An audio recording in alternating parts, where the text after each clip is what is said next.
Halo guys, jadi di sini kita lagi mau kunjungan ke Kampung Sentra Bandeng yang terletak di Tambakrejo, Kaligawe. Saat ini kita sedang berjalan menuju ke salah satu sentra pemberdayaan ikan bandeng yang bernama UD Mina Makmur. UD Mina Makmur ini dimiliki oleh Ibu Darmono. Ini adalah toko usaha bandeng UD Mina Makmur. Kita langsung mulai wawancaranya yuk. Sebelumnya perkenalkan, saya Reva Pravitasari, izin wawancara Ibu tentang Kampung Sentra Bandeng ini. Yang pertama, bagaimana sejarah awal dan sejak tahun berdirinya Kampung Sentra Bandeng ini? Itu Ya.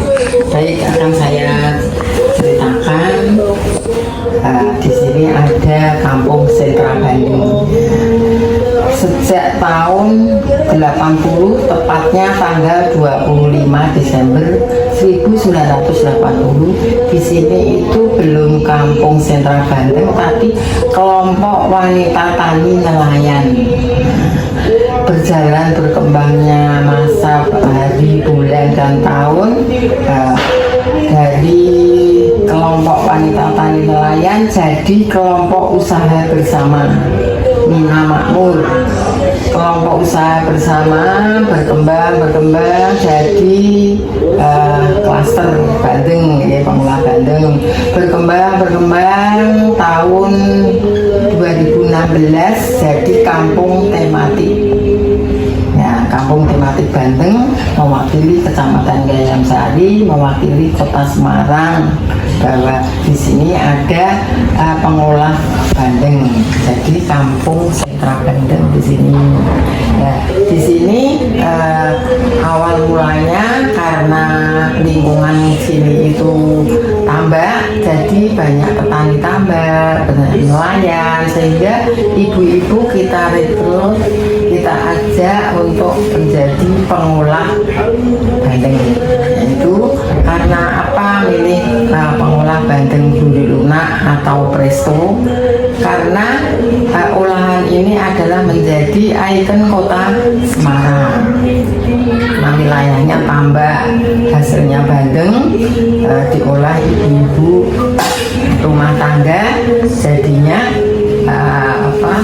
pengolah bandeng duri lunak, yang mana punya visi dan misi khusus wanita.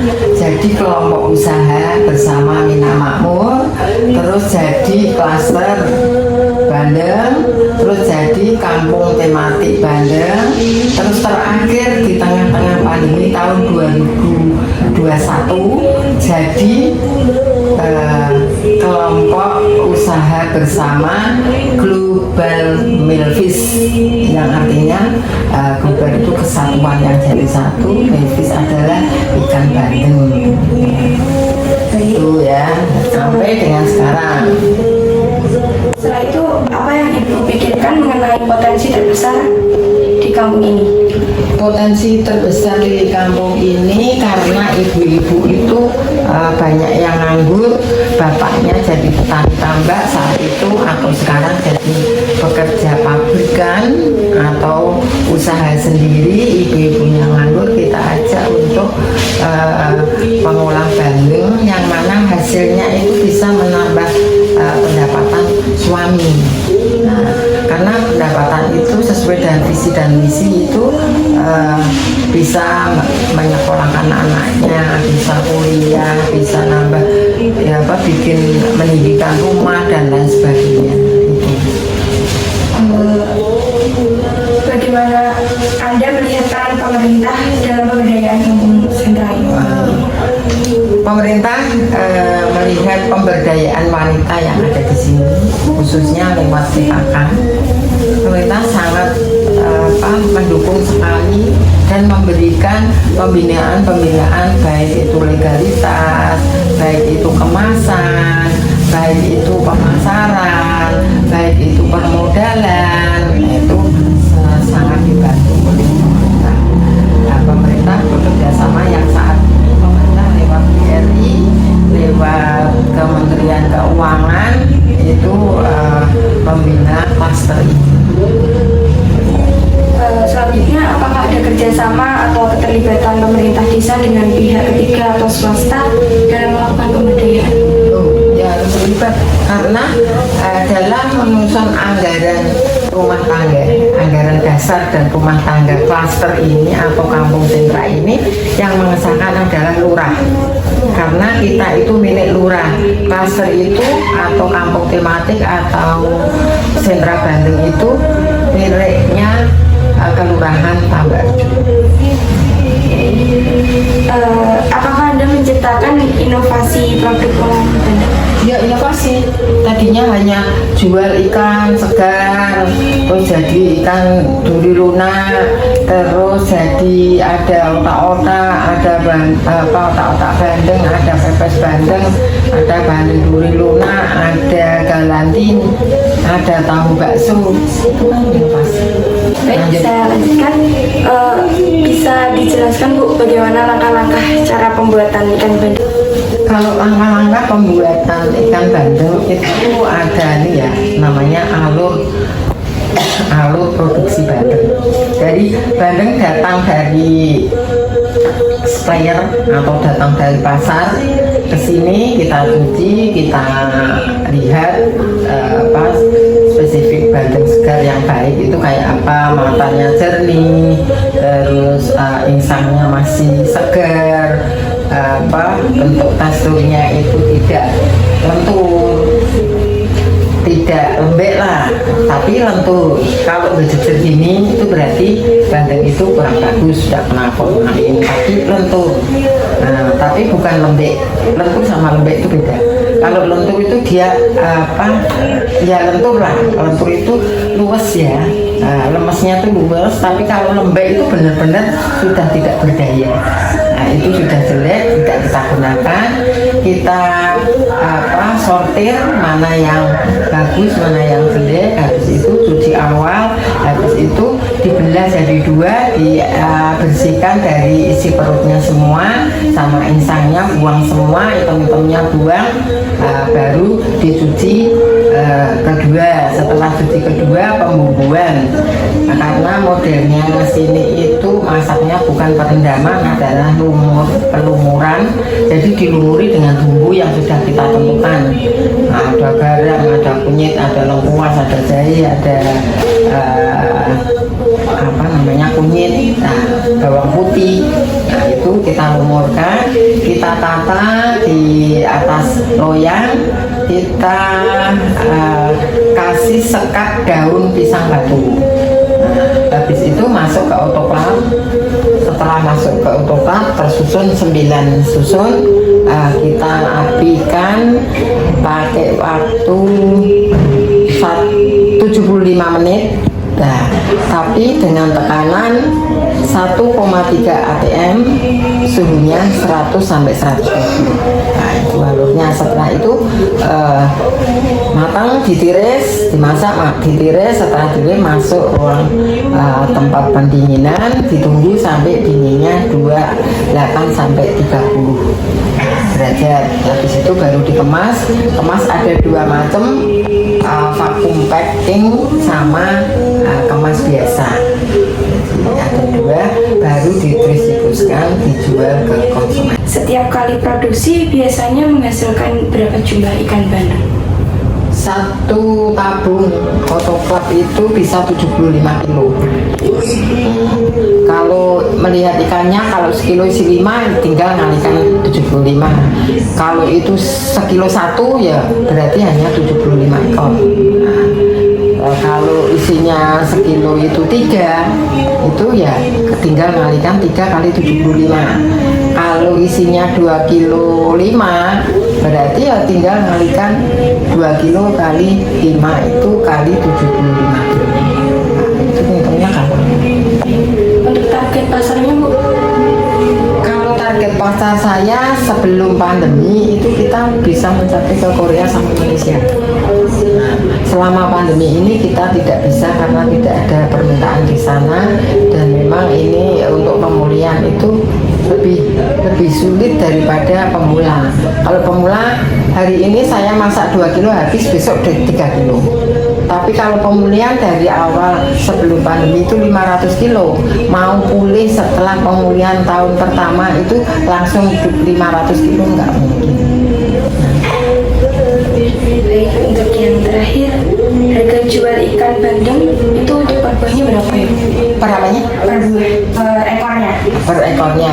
Karena saya tuh belinya kiloan. Per kilo. Nah, basahnya itu segernya sekilo, kita masak dibikin dulu lunak jadi setengah kilo. Nah, berarti kalau kita beli 75 kilo berarti jadinya nanti kurang lebih 48 kilo. Nah, berarti 50%. Busuk kita jual per kilo 120. Tergantung, kalau isinya 3 kita bagi 3, kalau isinya 4 kita bagi 4. Jadi kita tidak bisa jual bandeng preso tuh sekilo isi 4 persis, tidak bisa. Terus ekoran satu ekor tuh 30.000 nggak bisa. Bisa mencapai satu ekor ada yang 65.000 dan 70.000 karena mungkin beratnya itu masih segernya itu 1,5 kilo. Dimasak kan gaji 7,5. Jadi itu 750 gram. Nah, kan tidak ada sekilo. Jadi 7,5 kilo 0,75 kali 120. Nah, itu nilainya berapa di situ. Jadi kalau per ekor berapa nggak bisa. Per on 120 12.000.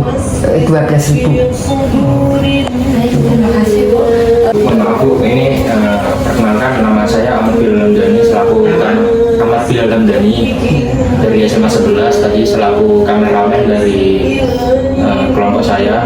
Nah, saya tadi sedikit penasaran atau tertarik gitu sama kata-kata Ibu yang untuk hasil penjualan bandeng tadi bisa dibuat untuk perkuliahan atau pembiayaan anak. Kenyataan saya, anak saya bisa kuliah, Iya. bisa lulus, bisa melanjutkan usaha ini. Ya, sebenarnya saya tertarik yang untuk peninggian rumah itu peninggian rumah yang dimaksud Ibu itu Iya. kayak peninggian bentar Bu, dari tingkat 1 ke tingkat 2 atau yang cuma bahwa rumah itu ditinggiin supaya kan karena wilayah ini juga kan rawan rob gitu ya Bu. Nah, atau itu gara-gara rob itu mau ninggiin yang bawah rumah atau buat biar rumahnya tambah gede itu gimana? Nah, kalau meninggikan rumah di sini tuh menjadi program utama untuk pembelian aset atau pemeliharaan aset, sehingga penjualan saya itu punya keuntungan, umpamanya punya keuntungan 10.000 atau 1 juta per hari untungnya. Kita itu ngambil 40% dari 1 juta itu kita sisihkan atau kita tabung untuk biaya peninggian rumah, karena di sini adalah dulu tambak. Iya. Tambak bisa jadi tempat domisili kalau kita tidak nguruk rumah atau meninggikan rumah. Karena meninggikan rumah otomatis kita uruk itu atapnya ditinggikan. Oh iya, jadi Nah. bawah tinggi atas ya harus ikut ditinggikan. Iya dong, Iya. namanya meninggikan rumah. Ya, meninggikan rumah kan bukan meninggikan ruangan. Nah, kalau meninggikan ruangan, atapnya enggak usah diangkat Mas. Oh, Tapi iya. kalau meninggikan rumah, otomatis kan ini ditinggikan. Iya. Nah, otomatis atapnya ikut naik. Nah, itu yang biayanya tidak sedikit, sehingga kalau orang wirausaha di sini harus ada anggaran yang tersisih untuk pembelian aset, pemeliharaan aset. Aset itu ya termasuk macam-macam lah. Terus alatnya, termasuk rumah itu kan ya aset.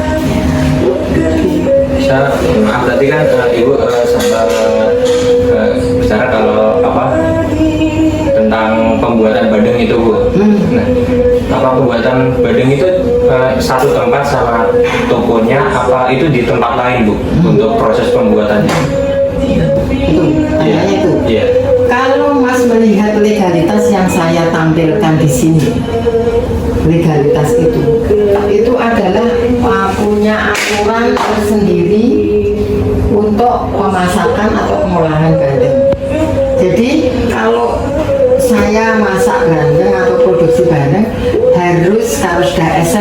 sudah SKP, sudah MD, sudah halal, sudah hak intelektual, itu semua legalitas itu dari pemerintah sudah kita punyai. Kita harus mengacu aturan mereka, dan Kampung Sejahtera ini bisa diakui oleh pemerintah karena pemerintah yang angkat kalau kampung sini tematik itu adalah pemberdayaan dari masyarakat atau lingkungan sini.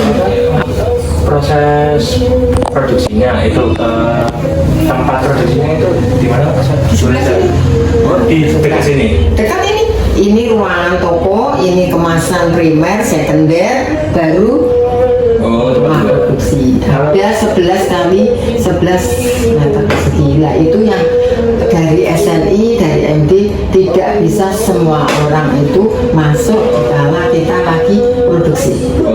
Kalau masuk harus ada surat dan izin, karena boleh masuk setelah karyawan itu selesai bekerja, baru boleh masuk. Setelah itu dibersihkan atau disemproti semua sama petugas sini. Jadi karena apa?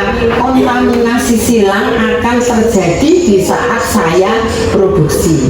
Jadi tidak sama dengan UMKM, katakanlah UMKM yang biasa-biasa di kampung. Produk mereka itu mau saya keluar pakai nama klaser harus masak di tempat saya. Masaknya harus di tempat saya karena mereka punya tempat masak itu belum punya izin legalitas. Mungkin saya rasa cukup. Nah, mungkin dari saya sendiri sebenarnya masih ada banyak yang ingin saya tanyain, cuma karena durasi ini kan terlalu panjang, jadi saya ya silakan. Sebelumnya saya terima kasih Bu karena sudah bersedia untuk diwawancarai oleh saya dan kelompok saya ini.